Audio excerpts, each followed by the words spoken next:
In this section, we'll be discussing in this video, we'll be discussing section 5.2 of from chapter 5 of P3.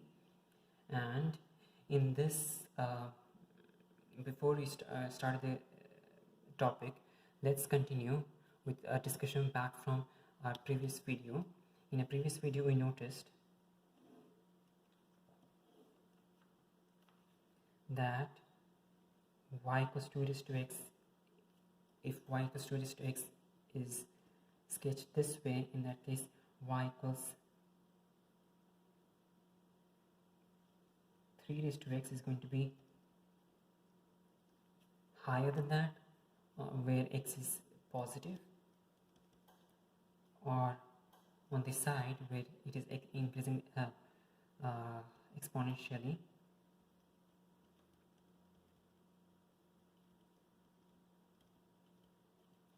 On this side it is decreasing exponentially, and it is going to be below 1, below y is equal to 1, because this point over here is 1.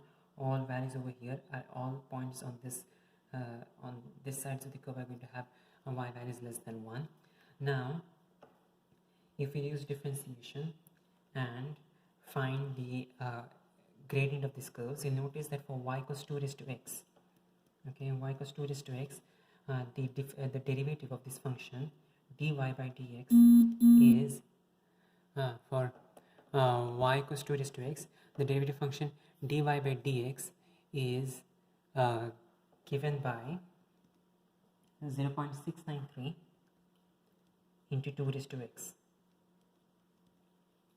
For y equals 3 raised to x, the derivative is given by dy by dx equals 1.099 into 3 raised to x, and so on. If you notice, if you have y equals 10 raised to x, the derivative is given by dy by dx equals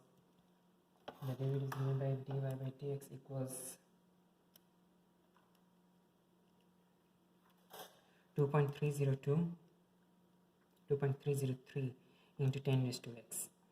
And if you move on to a lower value, y equals 1.5 raised to x, dy by dx is given by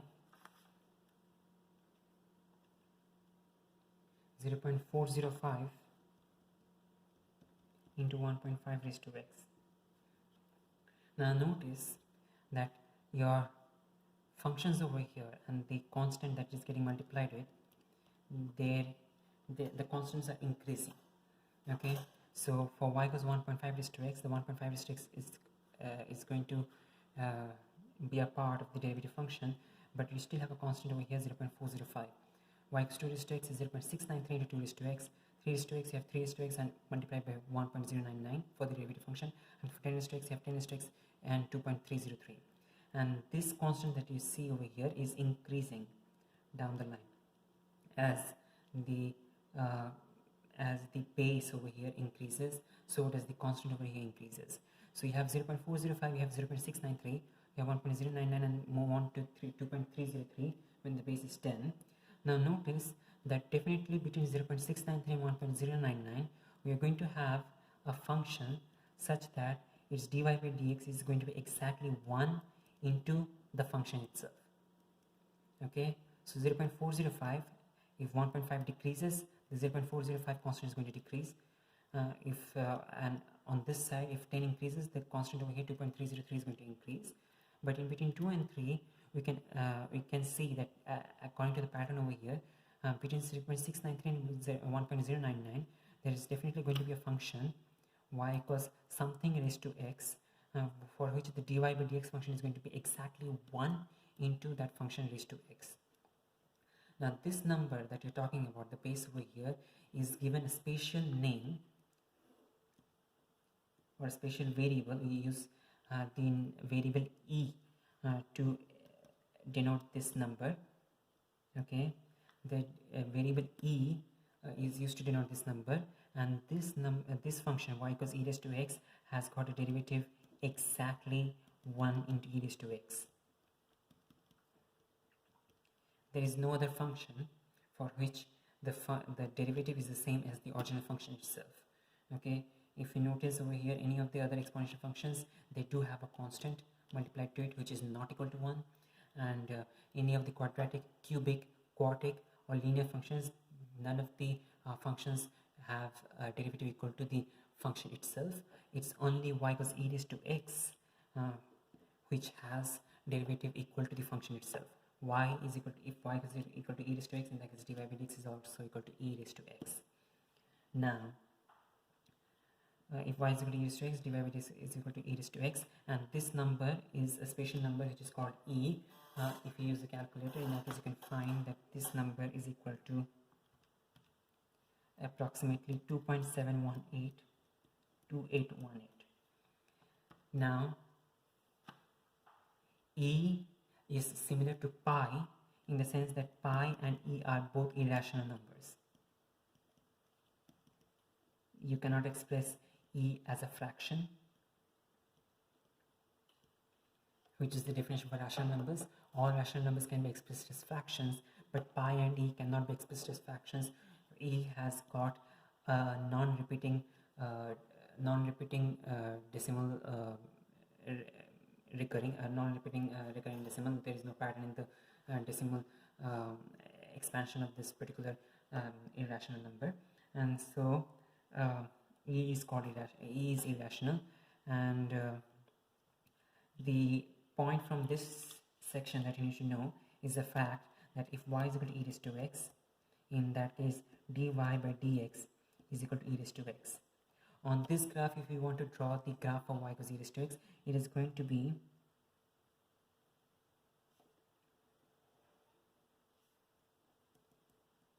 between 2 and 3, because e is approximately 2.718, so it is going to be between 2 and 3. Y equals e raised to x. On this side also it is going to be the one in the middle. Okay, y equals e raised to x. Okay, again from this section you need to know that if y is equal to e raised to x, and that is dy by dx is equal to e raised to x, and if y is equal to e raised to kx, in that case dy by dx is equal to e raised to k into e raised to x. This can be proven using the chain rule.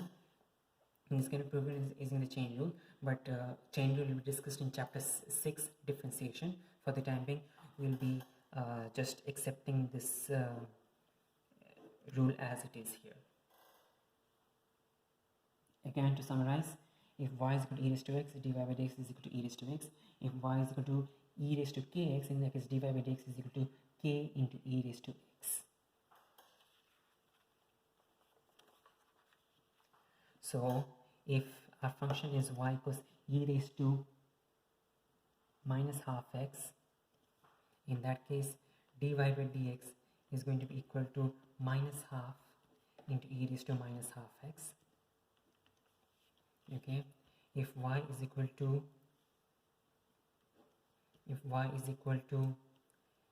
3 into e raised to 3x, let's consider 3 into e raised to 8x. If y is equal to 3 into e raised to 8x, in that case dy by dx is going to be equal to 3 into 8 e raised to 8x, which is equal to 24 e raised to 8x. Okay, if y is equal to 3 into e raised to 8x, the 3 does not change. Okay, the constant remains there, but the e raised to 8x becomes 8 into e raised to 8x, and thus you move on with regular multiplication to find to simplify the answer to 24 into e raised to 8x. Now again we need to be able to draw transformations of y equals e, we need to be able to draw transformations of the graph y equals e raised to x in the same way that we do for the other exponential functions. So let's consider the example y equals e raised to 4 into e raised to 4 into e raised to x plus 3. Okay, so if y equals 4 into e raised to x plus 3, okay, the first step is going to be draw the graph of y equals e raised to x, then convert that into 4 into e raised to x, and then convert that into 4 into e raised to x plus 3. So the first step is going to be a vertical stretch, scale factor 4. The second one is going to be a vertical translation of +3. So if you draw the graph here,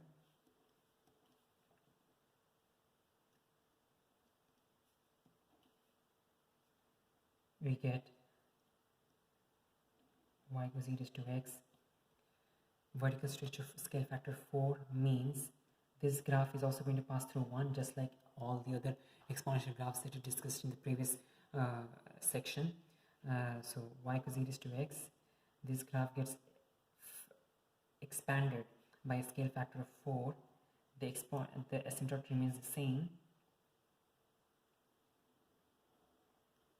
Okay, so the asymptote y equals 0 does not get changed because the asymptote does not get affected by the scale factor this time. In this case, the 1 moves on to 4, and finally we have got a vertical translation of +3. So the entire graph is going to move up +3. So the y equals 0 moves up to become a y equals 3. Okay, and the entire graph moves up 3 units to 7. Or if I draw the entire graph again, in that case we have asymptote at y equals 3 because the asymptote moved up 3 units, and then you have the rest of the graph y equals 4 into e raised to x plus 3, with this point being 7. Okay, so this point being 7 because the 4 from this intermediate graph moved up 3 steps, moved up 3 units, and thus you have the y-intercept as 7. But in case you want to work it out from the original from the equation itself, in that case you can substitute x equals 0. So y equals 4 into e raised to 0 plus 3. E raised to 0 is equal to 1, just like any other number. Okay, 2 raised to 0 is 1, e raised to 0 is 1, pi raised to 0 is 1, anything raised to 0 is going to be 1, and thus this is going to be 4 into 1 plus 3, which is equal to 7. Now,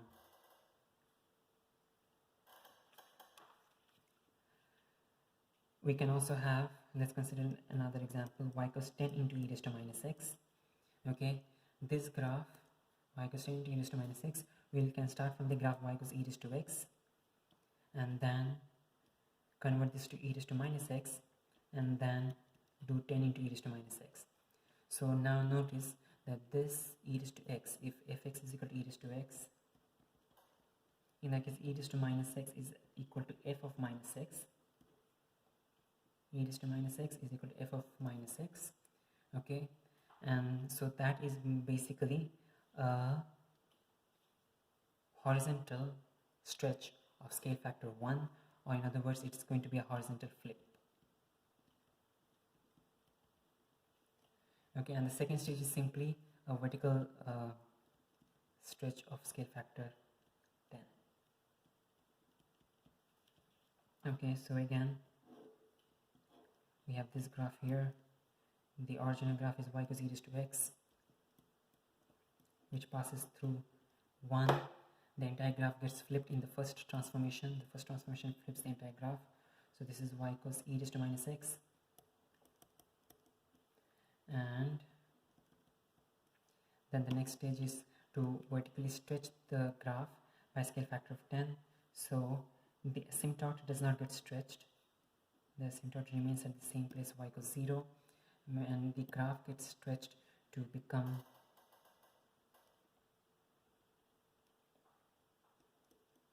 so the point at 1 moves on to 10, or in other words, the coordinate 0, 1 gets transformed to 0, 10. Okay, and that graph is your 10 into e raised to x, e raised to minus x graph.